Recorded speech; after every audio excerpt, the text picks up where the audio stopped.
Hello everyone and welcome to the channel. In this video, I will show you exactly how to change the Instagram notification sound. Changing the Instagram notification sound can be a personal preference or serve specific purposes based on individual needs.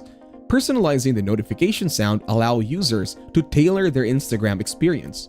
By selecting a sound that resonates with them or reflects their style, users can make the app feel more personalized. First, open up the Settings app on your phone. Scroll down in Settings and click on Instagram, where you can see the apps allowed to access Instagram. Now, tap on Notifications.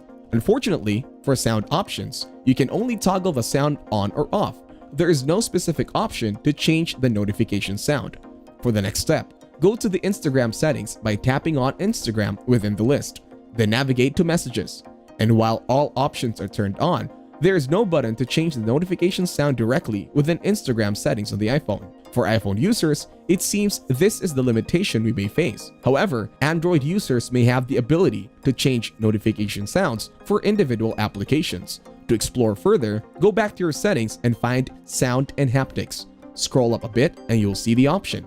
Unfortunately, these settings are more general and not application specific. To change the message sound for all applications, including Instagram, tap on Text Tone. Choose the sound you prefer, and it will be applied universally. If you enjoyed this video, like it and share your comments or questions below.